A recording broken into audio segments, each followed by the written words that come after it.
Oi, pessoal. Então, eu vou dar continuidade aqui ao módulo 2, a parte 5, é a penúltima parte desse módulo. E eu vou falar aqui de forçamentos não harmônicos, né? Da resposta do oscilador de 1 grau de liberdade ainda. Então, vamos lá. O sumário aqui, né? Então, primeiro eu vou abordar forçamentos periódicos. Depois, vou falar da resposta ao impulso, a função impulso e a resposta à função degrau. E, por último, vou abordar aqui vibrações com forçamento arbitrário. Tá? Para essa parte aqui de forçamento arbitrário, a gente vai precisar aqui da resposta ao impulso. Por isso que eu apresento a resposta ao impulso primeiro. Então, né, o que a gente vai fazer aqui, né, nessa videoaula? A gente vai continuar com aquele oscilador de 1 grau de liberdade, né, um sistema de 1 grau de liberdade representativo de diversos sistemas dinâmicos, e vamos considerar um forçamento aqui agora que não é periódico, que não é harmônico, desculpa, né? A gente tratou na videoaula anterior de forçamentos harmônicos e agora forçamentos não harmônicos.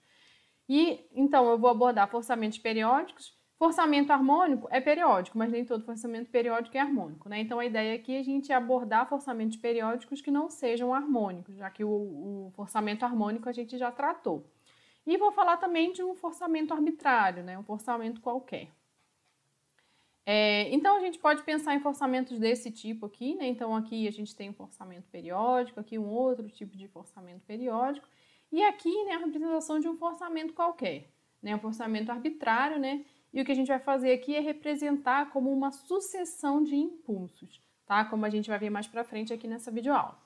E aí, em todas as situações, né, na solução do forçamento periódico, né, para a gente obter as oscilações, né, desse sistema que sujeita a forçamento periódico ou forçamento arbitrário, a gente vai usar essencialmente a superposição dos efeitos. Então, aqui a importância da gente frisar aqui que a gente está lidando com sistemas lineares, onde a gente consegue fazer, né, a superposição dos efeitos. Se o sistema fosse não linear, então não conseguiria. Então, tudo que eu vou apresentar aqui só é válido para sistemas lineares, tá? Nessa videoaula de hoje.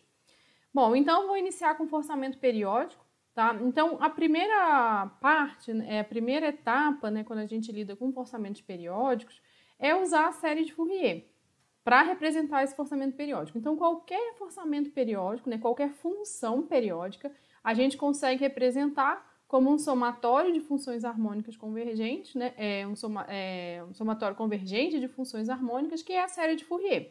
Tá? Então, aqui, né, essa aqui é a série de Fourier, e esse ômega zero aqui é a frequência fundamental, tá? Que ela é 2π sobre t. Esse t aqui é o período né, a periodicidade do forçamento harmônico, tá? Então, vou pegar qual é o período desse forçamento, né, periódico, harmônico não, né, periódico, e aí a gente tira quem é aqui, né, a frequência fundamental, tá? Então, essa aqui, né, a ideia é, então, eu tenho um forçamento periódico, né, uma função periódica, e a gente vai representar aqui como uma série de Fourier.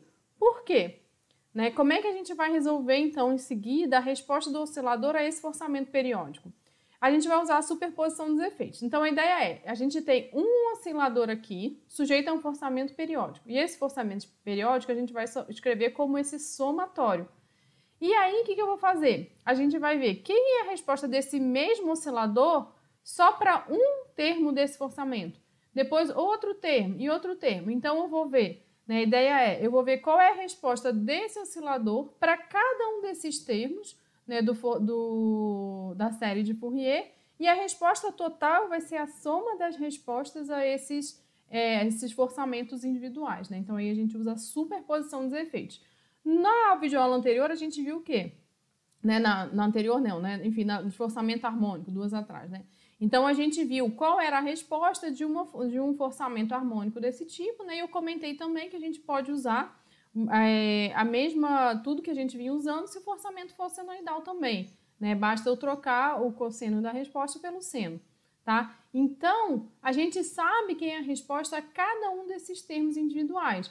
Esse termo aqui também, esse termo aqui é uma constante, né? A gente também viu como é que fica, falou, né, rapidamente da resposta para um termo constante quando a gente falou do oscilador vertical, né, que a gente tinha um termo de forçamento constante, né? Lembra? Ele mudava a posição de equilíbrio, tá? Então aqui aparece um forçamento constante também, né? Assim, um termo de forçamento constante, digamos assim. Então essa aí é a ideia da resposta, tá? é a gente fazer essa superposição dos efeitos, né, dessas respostas a cada um desses forçamentos individuais, tá? Considerar eles sozinhos. Bom, então, seguindo aqui, né, o que a gente vai fazer agora, né? Eu preciso, então, pegar o forçamento periódico, a função periódica que está excitando o oscilador e escrever aqui. O ômega zero, que é a frequência fundamental, a gente sabe quem é, assim, é só olhar a periodicidade da resposta, a gente tem que é essa frequência fundamental. A gente precisa, então, obter quem são essas constantes, A0, né, os A's, né, A0 e AP, e BP. Nota aqui, né, que a série de Fourier, isso aqui não é uma aproximação, tá? Se a gente usar aqui infinitos termos, né, a gente não tem uma aproximação, a gente está representando a função periódica, né? Mas se a gente adotar um número finito de termos, né, então a gente passa a ter uma aproximação da função periódica. Então, primeiro eu vou ver como determinar os coeficientes A's, tá? O A0 e os APs. Então, eu vou fazer o quê? Eu vou pegar toda essa função aqui, vou multiplicar por cosseno de R ômega 0t e integrar em um período, ou seja, de 0 a t, tá? Esse R é um inteiro, assim como esse P aqui é um inteiro, tá? Isso aqui é uma manipulação matemática, né? E sendo uma forma da gente obter essas constantes, tá? Então, o que eu fiz? Peguei essa equação toda aqui, do lado esquerdo e do lado direito, multipliquei pelo cosseno de R ômega 0t, né? Então vai ver que todos os termos têm o cosseno de R ômega 0t e integrei em um período, integrei aí de 0 a t. E aí o que eu vou fazer agora é olhar o que está acontecendo em cada um desses termos aqui da integral para a gente ver a conclusão que a gente tem em relação aos A's, tá? Então aqui é exatamente a mesma equação anterior, tá pequenininha aqui, mas assim é mais para a gente conseguir ir comparando, né? Porque senão fica difícil, porque está no slide anterior, tá? E aí, primeiro eu vou pegar esse termo aqui, tá bom? Vou olhar o que está acontecendo nessa integral. Então, o que está acontecendo nessa integral? Se o meu R for diferente de zero, tá? Então, aqui, o que vai acontecer? Vamos supor, eu tenho R igual a 1. E então, eu vou estar integrando o cosseno, o A0 sobre 2 é uma constante, eu posso tirar da integral, eu vou estar integrando o cosseno de ômega 0t em um período. Então, eu vou fazer o quê? Eu vou pegar um período do cosseno e vou integrar. Essa integral vai dar 1, porque a gente tem a mesma quantidade, né, de área positiva e negativa, tá? Então, isso aqui vai ser 0. Ah, vamos supor, meu R não é 1, meu R é 2. Tudo bem, se meu R é 2, mas nota que aqui a gente tem, né, um múltiplo da frequência fundamental. Então, se aqui é 2, eu vou integrar, quando eu fizer essa integral até t, eu vou integrar 2 cossenos completos. Então, como vão ser 2 cossenos completos, então eu vou continuar tendo a mesma área positiva e negativa e vai continuar sendo 0. Então, como esse R é uma constante, né, e a gente tem aqui o múltiplo da frequência fundamental, então essa integral aqui, se R for diferente de 0, ela vai ser sempre nula.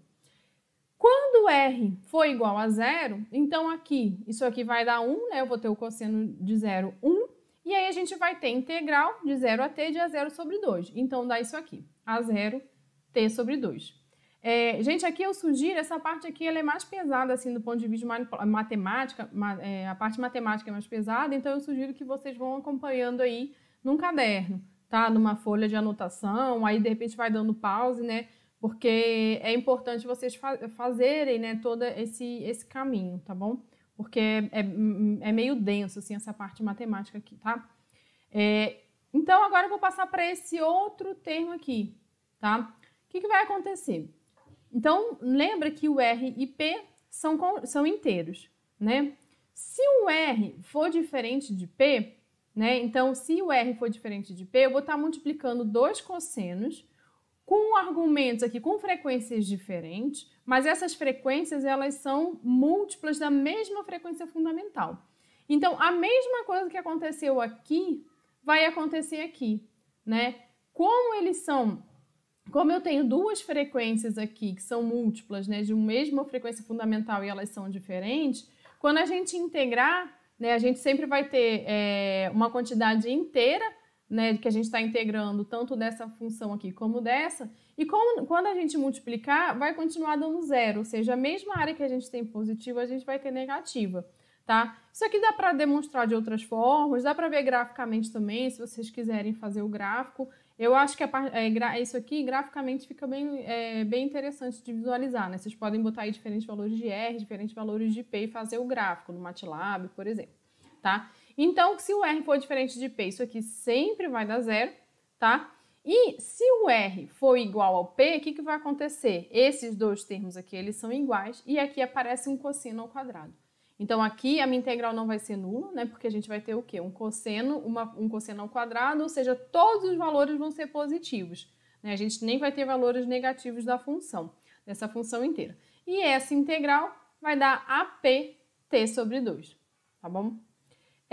Quando a gente olhar esse termo aqui, que é o último termo, aqui essa integral sempre vai dar zero pela mesma situação dessa aqui quando o R for diferente de P, tá? Até porque o seno é o cosseno defasado de π sobre 2, né? Então, enfim, isso aqui sempre vai dar zero, tá? Então, o que a gente pode concluir? Vou voltar para essa equação aqui. Primeiro, vou botar R igual a zero, tá? Quando R é igual a zero, eu não tenho R igual a P. Por quê? Porque o meu somatório aqui começa de P igual a 1.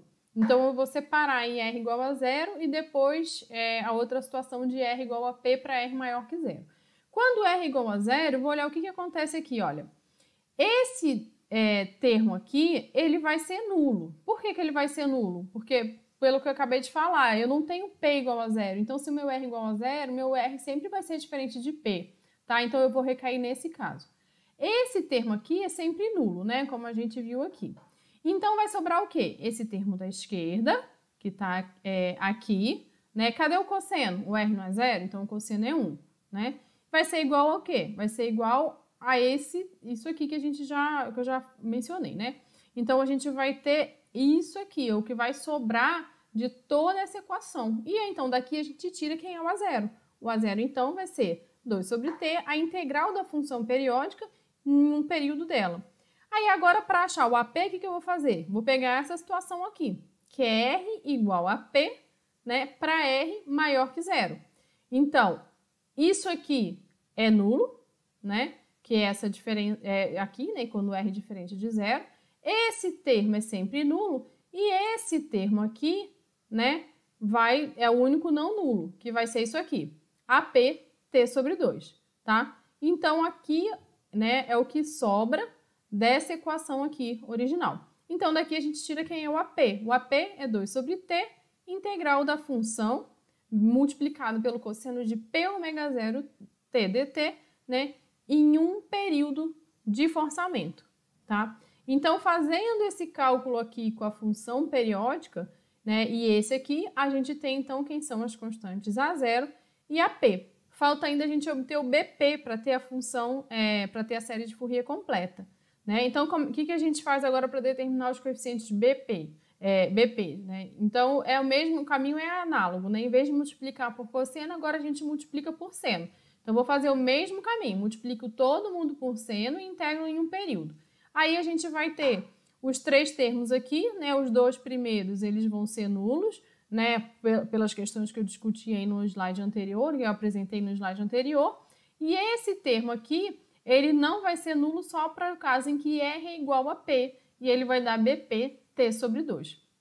Então, com isso, a gente obtém quem é o BP, que é 2 sobre T integral em um período, né, de FT seno de P ômega 0 T, tá? Então, com isso, né, a gente tem, então, o que a gente quer aqui nesse primeiro momento. Eu ainda não estou vendo ainda a resposta do oscilador a uma função periódica. Eu estou apenas representando essa função periódica por uma série de Fourier, tá? Então, a gente viu como calcular o A0, como calcular o AP e como calcular o BP, tá? Na sequência, eu vou fazer um exercício, vou mostrar aqui um exercício para clarear um pouco mais, tá? Mas antes disso, tá? Então, agora eu tenho o quê? Eu tenho a minha função periódica, que é o forçamento que vai ser imposto ao oscilador, escrito como uma série de Fourier, né? Ou seja, eu tenho uma soma de funções harmônicas, cujos argumentos, né, são múltiplos da frequência fundamental da função periódica. E aí agora eu quero saber quem é a resposta do oscilador, tá? Então, para a resposta, o que a gente vai fazer é a superposição dos efeitos, igual eu falei. Então, eu coloquei aqui, olha, essa parte aqui é a resposta do oscilador a um forçamento harmônico do tipo KF0 cosseno de ômega t, tá? É o que a gente tinha. Então, lembra, esse aqui foi o oscilador que eu tinha apresentado e aqui é a resposta. Quem era a minha resposta? F0, módulo de G de ômega cosseno de ômega t menos φ de P. Aqui eu apresento quem é o G de ômega e o φ de P. Agora eu vou fazer, né, usar isso aqui para minha função periódica, tá? Então, nota que aqui, nesse primeiro termo, então eu tenho um oscilador que está sujeito a um forçamento que é o Kf de T, tá? Isso aí é importante para ter a mesma nomenclatura. Então, eu peguei o oscilador de um grau de liberdade e estou excitando ele, né, do lado direito vai ter o quê? Kf de T, onde F de T é tudo isso aqui. Então, quem vai ser o F0? Né, olhando para esses termos aqui em cosseno, tá? Para esses termos aqui em cosseno. Então, eu tenho KAP. Então, o F0 vai ser o próprio AP, tá vendo? Então, aqui, olha, na resposta dos termos aqui de forçamento em cosseno, eu tenho o quê? Ó, o módulo G de ômega F0. Quem é o F0? AP. Para esse termo aqui, lembra? Então, isso aqui vale, se eu estou forçando em cosseno, minha resposta é em cosseno. Se aqui for seno, basta mudar isso aqui para seno e o resto é igual, tá? Então, nesse caso, o meu forçamento KBP, então o F0 nesse caso é o BP e aqui o seno. Quem é G de P? O módulo. É esse módulo que a gente tinha aqui, né? A função de amplificação. Nota que aqui eu tinha o quê? A frequência de forçamento. Quem vai ser aqui agora? P ômega 0, né? Que está dentro desse somatório, onde ômega 0 é a frequência fundamental. E no caso do ângulo de fase é a mesma coisa, onde a gente tinha a frequência de excitação, no caso harmônico, agora eu vou ter P ômega 0, né, que a gente está aqui dentro, né, desse somatório. Esse termo aqui é um termo de forçamento constante, né? Esse termo ele é o quê?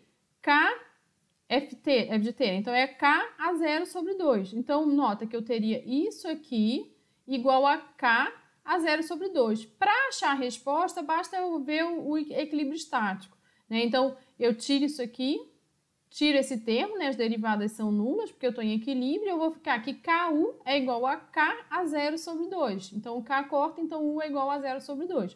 Então, esse A 0 sobre 2 é a resposta a esse termo aqui, tá? Então, aqui eu tenho a resposta do oscilador de um grau de liberdade linear a um forçamento periódico, né? Sendo que esse forçamento periódico está escrito, né, através da série, está representado pela série de Fourier, tá? Então, mais uma vez, se eu usar um número finito aqui nesse somatório, a gente está com uma aproximação, e se eu usar uma quantidade infinita, então não é uma aproximação, uma representação exata. Né? Então, vocês podem pensar assim, mas eu sempre vou considerar uma quantidade finita. Depende, às vezes a gente está no desenvolvimento analítico, e aí, se a gente estiver num desenvolvimento analítico, a gente consegue usar infinitos termos, né? De repente, para projetar um controlador, tá? Enfim, então, isso aqui tem que, né, a gente tem que pensar nisso também, né? Para um desenvolvimento analítico, a gente consegue manter esse somatório infinito, tá bom? Então, agora, para a gente entender, né, para um pouco melhor, né? Então, eu vou pegar um forçamento periódico, tá? Aqui para a gente impor ele, né, colocar o oscilador sujeito a um forçamento periódico desse tipo.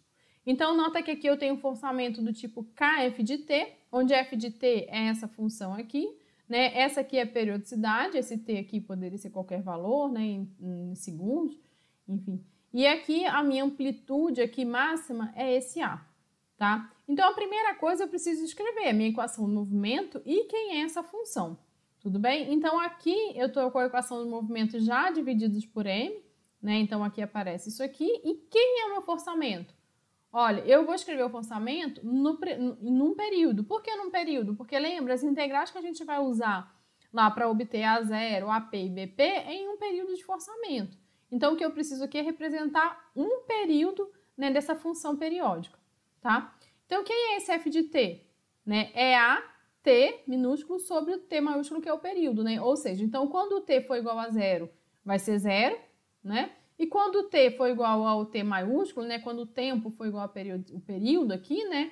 Então, esse T vai cortar com T e vai ficar o A, né? Então, aqui, né, é linear. Então, essa aqui, essa função, representa esse forçamento periódico aqui nesse primeiro período. E depois ele vai se repetindo, tá? Nota que a série de Fourier, tá? Ela, embora a gente vai fazer o cálculo aqui para um período, ela só é válida para forçamentos periódicos, ou seja, o que a gente usar aqui inicialmente, essa série ela vai repetindo. É um forçamento periódico que se repete indefinidamente, tá bom? Então agora eu vou calcular os coeficientes, né? Os A's, os B's e os A0, AP's e BP's, tá? Como é que é o A0? Lembra, podia ter colocado aqui, mas a equação tá aqui. O A0 era o quê? 2 sobre t, integral de 0 a t da minha função dt. Ah, quem é minha função? Minha função é isso aqui. Então, eu vou pegar esse A, t minúsculo sobre o t maiúsculo e substituir aqui, tá? Nota que o t maiúsculo, ele é constante, né, para ser integral. Estou integrando aqui no tempo, então a gente tira, né, o A sobre o t, tira. E aí, eu vou ter integral de t, que vai ser o quê? T ao quadrado sobre 2, de 0 a t. Isso aqui vai ser A, tá? Então, acho que aqui, né, a gente aplicando dá para entender, né, melhor como é que a gente calcula esse A0. Como é que eu calculo o AP? Lembra, tinha essa equação aqui. Então, o AP é 2 sobre t, integral de f de t, cosseno de p ômega 0 t dt. Lembra que esse p, ele é p igual a 1, 2, 3 e assim vai indo até o infinito, tá? E aí, aqui é manipulação matemática, tá? E aí, a gente fazendo a integral, a gente vê que isso aqui, todos os termos A's aqui, eles são nulos. Tudo bem? E, finalmente, os BP's, aí também coloca, né, a definição lá que a gente obteve, né? Então, 2 sobre t, integral de f de t, seno de p ômega 0 t dt. E aí, fazendo essa integral, né, chega nisso aqui, tá? Mais uma vez, sugiro que vocês parem, peguem, façam isso aqui para conferir. Tudo bem? Para ir entendendo melhor, né, as passagens, tá? Eu não tenho aqui como, assim, né, ficar detalhando muito aqui, que eu acho que ficaria muito cansativo também. E aí aqui, nota, né, que o BP, ele está em função do P, né? Ou seja, para cada valor ali do somatório, né, que o P assume no somatório, o BP, ele vai mudando aqui. Tudo bem? Então, agora, eu tenho a representação da função periódica. É A0 sobre 2, o meu A0 era o próprio A. Os AP's são nulos. E aqui, né, BP, que a gente obteve. Tá? Então, aqui é a função periódica, ou seja, essa função é escrita dessa forma. Ah, e agora, né, como é que a gente representa? Então, nota que aqui eu já não botei mais infinito, eu botei N, para apresentar o gráfico considerando diferentes termos desse forçamento. Então, aqui, ó, estou considerando a série de Fourier para diferentes valores de N. Então, aqui, ó, coloquei só N igual a 2, bem pouco, né? Mas, enfim, tá? Vem aqui. N igual a 5, ó, já começa a ficar mais parecido. N igual a 50, tá vendo? Já é bem mais próximo dessa função. Aqui tá mais alto só por questão da escala, né? Então, o que a gente vê aqui, né, uma oscilação maior aqui, né, nessas mudanças, tá? Então, isso aqui é para vocês verem, né, como é que essa fica a representação, né? Então, aí a gente pode adotar um critério de convergência para esse N, né, um valor máximo de erro, enfim. Tá? Então, aqui, né, a gente tem a representação dessa função periódica considerando diferentes termos aí no somatório, né, diferentes termos na série de Fourier. E agora, né, o que eu quero? Eu quero saber quem é a resposta do meu oscilador, né? Então, a primeira etapa é escrever o forçamento periódico usando a série de Fourier e agora eu quero ver quem é a resposta do oscilador, tá? Então, essa aqui é a minha equação do movimento, né, onde f de t é dado por isso aqui, né, que foi o que a gente acabou de obter. E agora eu vou ver quem é a resposta. Lembra quem é a resposta? A resposta eu vou usar a superposição dos efeitos. Essa resposta aqui é a resposta geral, né, que eu apresentei lá na resposta da função periódica. Então, para esse caso específico, o que a gente vai ter? Quem é o A0? A0 é o A maiúsculo, né, que é a amplitude máxima ali que chega o sistema, o forçamento máximo, né? Então, tá aqui, ó, A0 sobre 2, AP é nulo e os BP estão aqui, né? Nota que aqui é negativo, né? Então, aqui eu vou ter menos A sobre Pπ e aqui o seno. Quem é aqui o módulo de G? Né? O módulo de G é dado por isso aqui, que é aquela mesma equação que a gente tinha lá do forçamento harmônico, né? Substituindo o ômega por P, ômega zero, né? E aqui o ângulo de fase, tá? Então, essa aqui é a resposta do oscilador a um forçamento periódico, né? E a gente pode fazer o gráfico, né, para ver como é que é esse comportamento, tá? Que aqui eu realmente poderia ter feito, mas assim, aqui eu não estou apresentando, né? Não fiz, tá? Então, agora eu vou passar aqui para o impulso e para o degrau, né? E a gente vai precisar dessa resposta ao impulso no caso do forçamento arbitrário, tá bom? Deixa eu só ver uma coisa aqui, só um segundo, gente. Pronto, para não fazer mais barulho ali. Então, né, eu vou apresentar a função impulso e a função degrau. Então, a função impulso, também conhecida aí como delta de Dirac, o que a gente tem? Que o impulso, tá, ele é sempre nulo fora do período de aplicação, do tempo, né, que ele é aplicado, ou seja, o impulso ele acontece no tempo em que ele é aplicado e em nenhum outro instante de tempo, tá? Então, esse T menos A significa que eu estou tendo um impulso aqui aplicado em T igual a A, igual está aqui, ó, em T igual a A eu tenho a aplicação desse impulso, né? Se o T for diferente de A, né, eu não tenho nada, o meu impulso é nulo, né, o meu forçamento, e o que a gente tem por definição é que a integral do impulso, né, ela é sempre 1, né? O ideal, né, o caso do delta de Dirac é o quê? A gente ter esse epsilon aqui tendendo para zero, tá? Que é o tempo de aplicação aí do impulso. E aí, como essa integral é unitária, essa amplitude aqui, ela vai para infinito, tá? Então, o delta de Dirac é isso, né? Eu tenho um impulso, uma força aplicada num instante de tempo, só naquele instante de tempo, de amplitude, né, infinita, porque a integral é unitária, tá bom? O que acontece, né, em situações reais, né, é que a gente acaba tendo um tempo de aplicação dessa força, né? Então, o impulso a gente faz muito em vibrações, às vezes para identificação, né, o teste do martelo, tem um martelinho de vibrações que a gente vai dar uma martelada no sistema, né, e o tempo que esse martelo fica em contato, né, seria esse tempo aqui. E quem é a função degrau, né? A função degrau, essa aqui no caso é a função degrau unitária, né? Então, a gente tem, né, aqui ela está aplicada em T igual a A, né? Então, se o tempo for menor do que A, ela é nulo. E se o tempo for maior ou igual a A, é 1, tá? Se eu tivesse aqui o H de T, né? H de T só seria o quê? O meu A nulo, né? Então, estaria um degrau unitário aplicado aqui no início. Nota, né, que a gente tem uma relação da função impulso com a função degrau. Então, se a gente olhar aqui, né, a função degrau, né, ela é integral da função impulso, tá? E, consequentemente, né, a função impulso ela é a derivada do degrau. Então, isso aqui também é importante para quando a gente for obter a resposta ao degrau, que a gente vai usar isso aqui, né? Então, é só ver. Então, antes da aplicação do impulso, né, se a gente fizer aqui, ela vai ser sempre nulo, né? Então, essa integral vai ser zero, né? Que é nessa situação aqui, né? Que T é menor do que A. E quando T maior ou igual a A, né? Essa integral aqui, ela vai ser sempre unitária. E aí, que é exatamente, né, o valor que a gente tem aqui da função degrau para T maior ou igual a A. Então, eu vou começar aqui pela resposta ao impulso. O impulso, né? Então, qual é a ideia do impulso? Eu tenho a aplicação de uma força que dure só um instante de tempo, né? Ela só existe, a aplicação dela só ocorre num instante de aplicação e depois eu não tenho mais nada, né? Eu não tenho nenhum forçamento sendo imposto. Então, o que a gente faz, né? A gente pode entender o impulso como uma condição inicial, que é o quê? Que é a condição inicial que acontece logo após sair esse impulso. Então, se eu olho lá o ensaio do martelo, né? Eu bato meu sistema e eu vou ver o quê? Assim que o meu martelo saiu, eu vejo quem é a condição inicial que essa martelada acarretou e vou ver quem é a minha resposta livre. Tudo bem? Isso aí é bem razoável, né? Não é uma aproximação, né? Porque no fundo, assim, o que a gente tem que ver é o quê?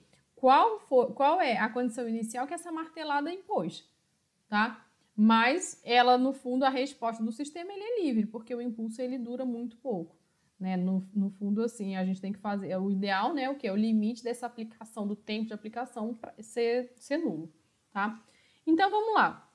O que eu vou fazer, né? Eu vou olhar aqui para isso, né? Agora, né, o que eu vou buscar aqui é como representar esse impulso através de uma condição inicial, tá?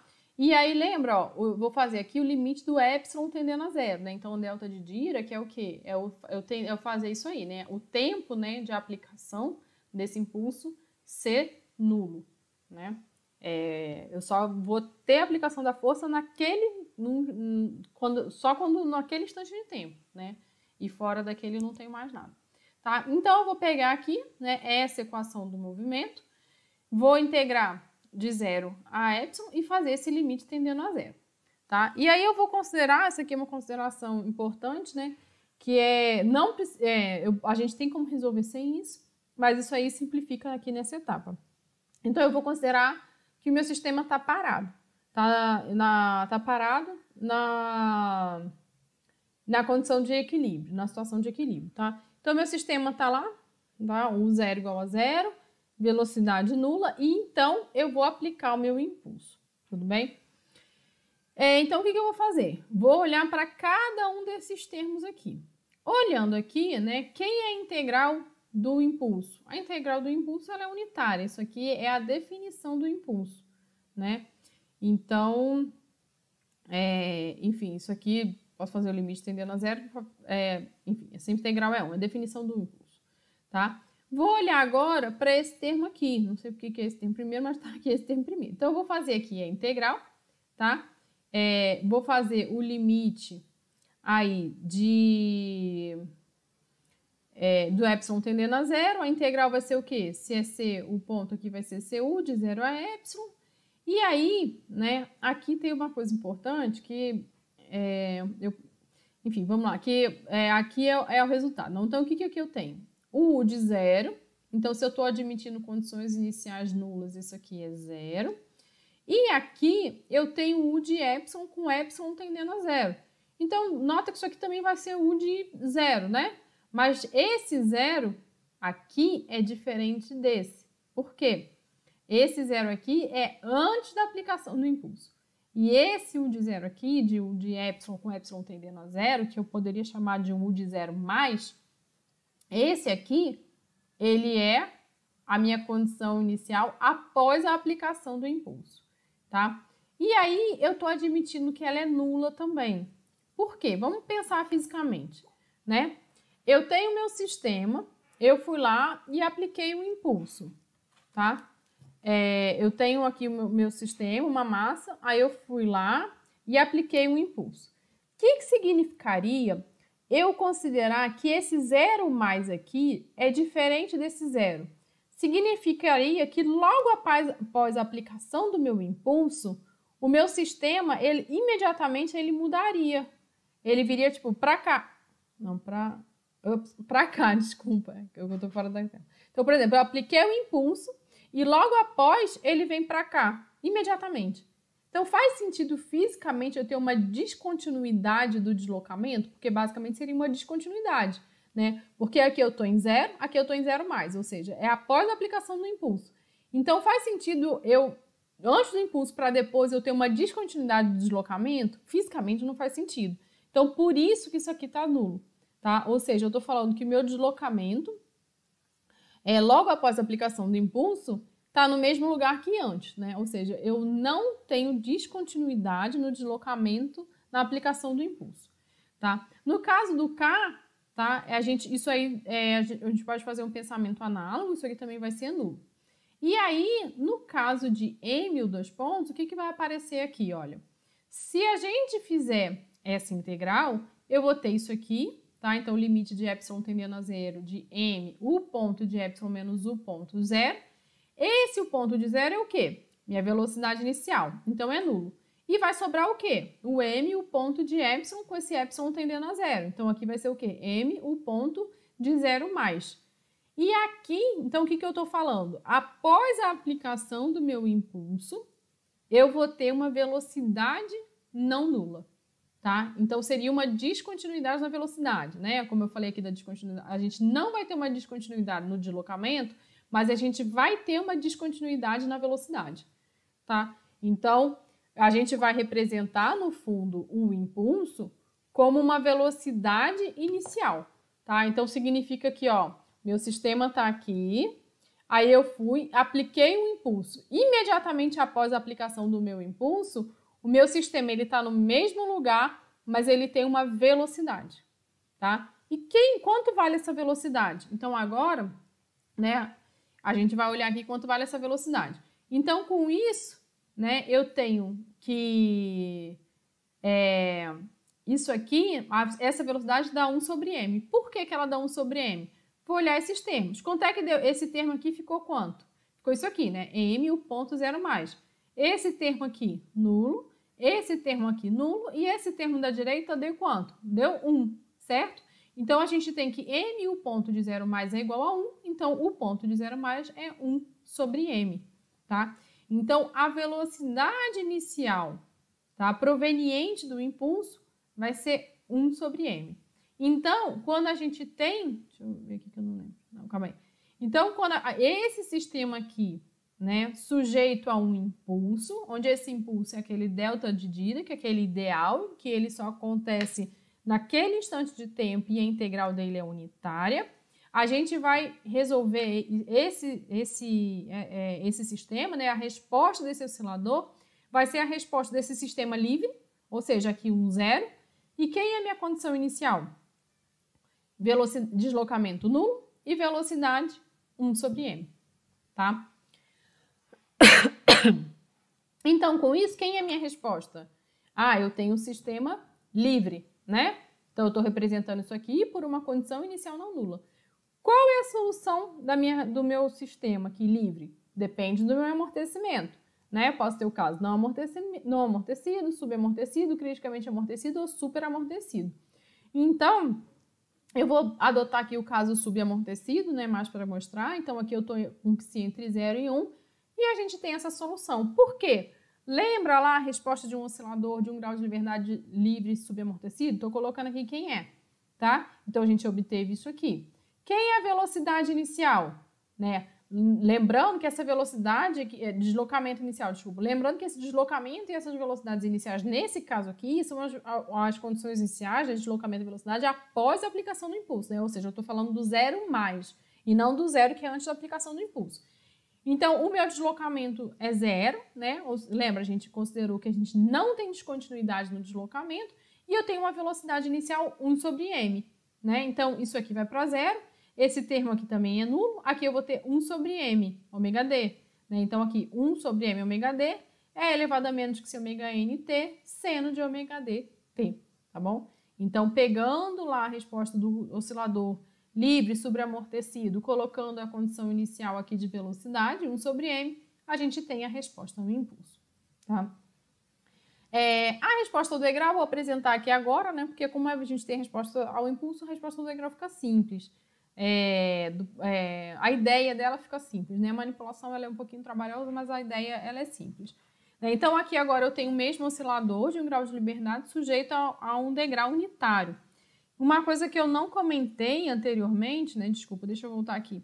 É que esse impulso está aplicado em t igual a 0, tá? Então, o impulso, né, t menos a, né? Então, esse a vale 0 aqui. Então, eu estou com o impulso aplicado em 0. Aqui é a mesma coisa, eu estou com o degrau aplicado em 0, tá? Eu poderia ter menos o A aqui, né? E seria aplicado em A, né? Mas aqui acontece em 0, tá? E aí eu vou definir um operador desse tipo aqui, que é M, D2, DT2, né? Segunda derivada, mais C, D, DT, mais K. Só para reescrever aqui essa equação. E aí eu vou escrever essa equação do movimento nessa forma aqui. E aí eu posso escrever essa mesma equação para o impulso, né? Então, quando eu tinha o impulso, quem era a minha resposta? Essa resposta aqui, tá? O delta aqui é o que a gente já obteve da resposta ao impulso. Tudo bem que se fosse super amortecido, criticamente amortecido, ia mudar, né? Mas, enfim, isso aqui é a resposta ao impulso, tá? Do oscilador, seja ele não amortecido ou em uma das 3 fases de amortecimento. Tudo bem? E aí, o que eu vou fazer aqui, olha? Aqui, né, a ideia lembra que o degrau é integral do impulso, né? Então, a minha ideia é o quê? Eu vou pegar essa relação e vou integrar. Porque se eu integrar essa relação aqui, eu vou chegar no degrau, tá? Então, eu vou pegar essa aqui e vou integrar ela, né? Então, eu peguei esse lado aqui e vou colocar aqui a integral, né? E depois, esse lado aqui, vou integrar. Ou seja, essa integral aqui deu quanto? Deu o próprio degrau, tudo bem? Então, se eu pegar essa parte aqui, olha, isso aqui igual a isso aqui no final, quem vai ser a resposta ao degrau? Vai ser a integral da resposta ao impulso, tá? Então, a resposta a um degrau unitário aplicado em t igual a zero, né? Porque a gente tinha a resposta ao impulso em t igual a zero, basta a gente pegar a resposta que a gente teve ali do slide anterior e integrar de 0 a t, né? O instante de tempo que a gente quiser, tá? E aí isso aqui envolve um pouquinho de manipulação matemática para chegar aqui, mas no livro tem, né? Se vocês forem lá no livro, no capítulo 5, né? Eu acho que no capítulo 5 tá lá, tá bom? Então, seguindo aqui, e esse aqui, né? Como é que fica a resposta, tá bom? Então, nota que esse termo aqui, ele vai para zero, né? Lembrando que aqui é o caso subamortecido, tá, gente? E aí, isso aqui depois vai para 1 sobre K, né? Então, o sistema começa, vai ter uma oscilação aqui e vai ficar, né, em 1 sobre K. Isso para degrau unitário, né? Se o degrau não fosse unitário, né, então esse 1 aqui mudaria. E agora, né, o último tópico aqui dessa videoaula, que é a resposta ao forçamento arbitrário, tudo bem? Então, né, a ideia aqui da resposta, né, ao forçamento arbitrário, a gente também vai usar a superposição dos efeitos, igual no caso periódico, né? E aí o que a gente vai usar, no caso periódico, a gente fez o quê? A gente escreveu o forçamento periódico, né, a função periódica usando a série de Fourier, né, que é uma série, que é uma soma de funções harmônicas, e a resposta, né, era a soma das respostas a esses forçamentos harmônicos. Aqui a gente vai representar um forçamento arbitrário como uma sucessão de impulsos. E a minha resposta vai ser a soma das respostas a cada um desses impulsos, tá? Então é a mesma ideia aqui, né, da superposição dos efeitos. Aqui eu tenho o oscilador sujeito a um impulso, eu vou quebrar, um forçamento qualquer. Eu vou quebrar esse forçamento em vários impulsos, né? Vou ver quem é a resposta a cada um desses impulsos e a resposta final vai ser o somatório das respostas a cada um dos impulsos, tá? Então, o que eu vou fazer aqui? Eu vou pegar, né, um forçamento qualquer, e esse forçamento qualquer, ele pode ser até um harmônico, pode ser um forçamento harmônico do tipo cosseno, do tipo seno, pode ser um forçamento degrau, qualquer forçamento, né? Então, no caso, essa abordagem aqui para forçamento arbitrário, ela serve para qualquer tipo de forçamento, tá? Então, é claro que assim, se eu tenho um forçamento harmônico, eu vou lá pela abordagem de forçamento harmônico, fica mais simples, mas assim, essa aqui a gente pode aplicar para qualquer situação, tá? Então, o que eu vou fazer? Eu vou pegar esse forçamento e vou quebrar ele em vários impulsos, tá vendo? Então, eu vou pegar aqui, ó, num determinado instante de tempo tal aqui, né? Eu vou ter magnitude aqui f de tal, tá vendo? Então, o f de tal tá aqui, encontra aqui, né, a minha função. Então, eu tenho f de tal multiplicado pelo delta tal, tá? No instante de tempo, t menos tal, né? Então, no instante de tempo tal. Então, eu tenho um impulso aplicado no instante de tempo tal, é isso aqui que isso aqui tá falando. E isso aqui, olha, vai dar a magnitude, tá? Do meu impulso. Então, lembra que isso quando a gente faz a integral disso aqui, ela é infinita, né? Então, lembra que a ideia é que a gente tem esse delta de tal aqui no delta de Dirac, né? Esse delta de tal aqui tendendo a zero e aí minha amplitude vai para infinito. E aí aqui, esse termo aqui vai ajustar essa magnitude, né? Então, agora eu vou limitar essa magnitude à função que a gente tem. Quando eu estou usando isso aqui, né? E aí, quem vai ser o meu forçamento?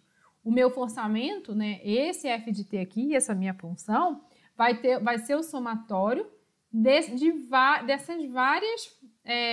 vários termos aqui, certo? Então, eu vou considerar vários impulsos aqui, né, onde eu vou ajustando essa magnitude, e esse somatório, né, desses vários termos aqui, vai dar a minha função. Nota que aqui eu tenho uma aproximação. Por quê? Porque eu tenho um tempo de duração delta tal. Então, nota que no início, a magnitude lá corresponde, né? Então, se eu pegar aqui o meu f de tal, né, ele está exatamente na minha f de t.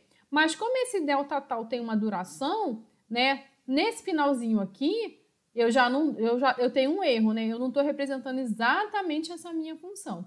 Se a gente fizer o limite desse delta tal tender para zero, aí eu vou ter representação exata, tá? Então, no limite, né, se eu faço esse delta de tal aqui, né, e para zero, né, então aqui esse somatório vai virar o quê? Vai virar uma integral.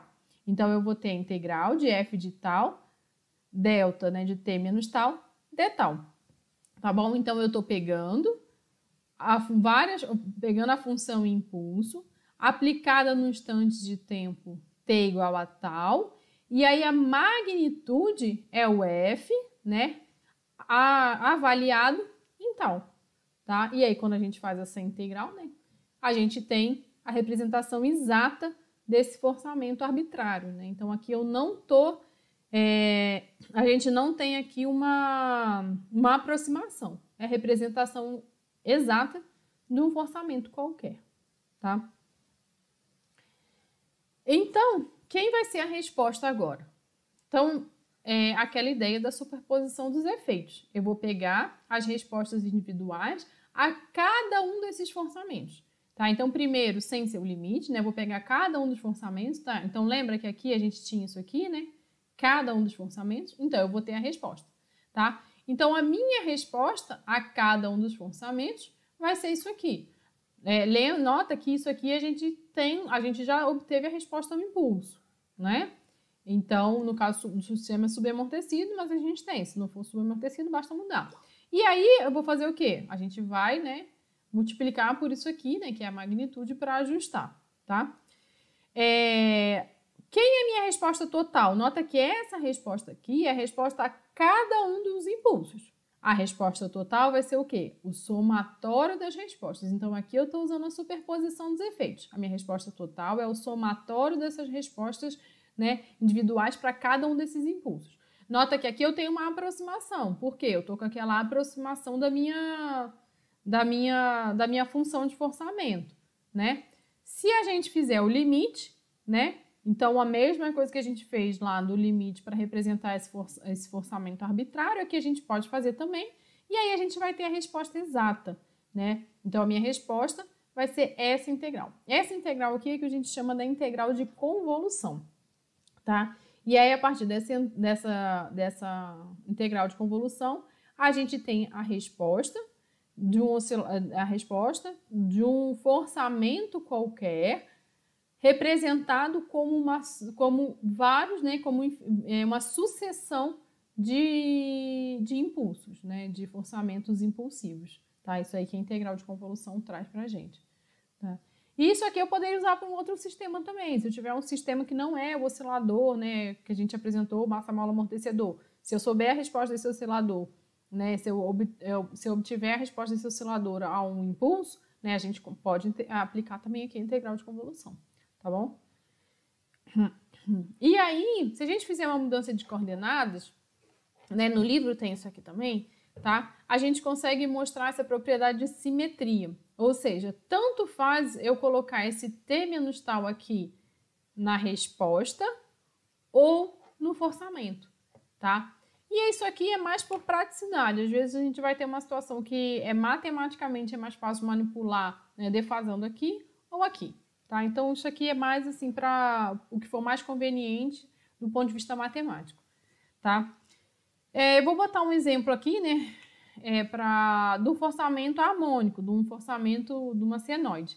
Tá? Como eu falei, a gente pode aplicar, né, a integral de convolução para qualquer tipo de forçamento, tá? Então, aqui, o que a gente tem? Quem é a resposta, né? Então, lembra, a resposta, né, usando a integral de convolução, né, vai ser o quê? Essa integral de convolução, ele fala que a resposta, né, ela vai representar o esforçamento como vários impulsos, né? Então, aqui está a resposta ao impulso, né, e aqui o meu forçamento. Eu posso usar nessa forma ou nessa forma. Nesse caso aqui, né, está sendo usado nessa forma aqui, tá? Então, quem vai ser minha resposta? Lembra quem é a resposta ao impulso do oscilador subamortecido, né? A gente obteve lá aquele 1 sobre m ômega n, né? Então, aqui 1 sobre m ômega n, seno de ômega n t. Mas aí nota que agora eu vou avaliar em t menos tal, né? Que eu vou aplicar esses sucessivas respostas impulsivas. E quem é o meu forçamento? F0 seno de ômega t. Então, tá aqui, F0 seno de ômega t. Esse F0 e 1 sobre m ômega n, né, eu tirei aqui, né, da integral, né, são constantes. E aí basta a gente resolver, né, essa integral aqui.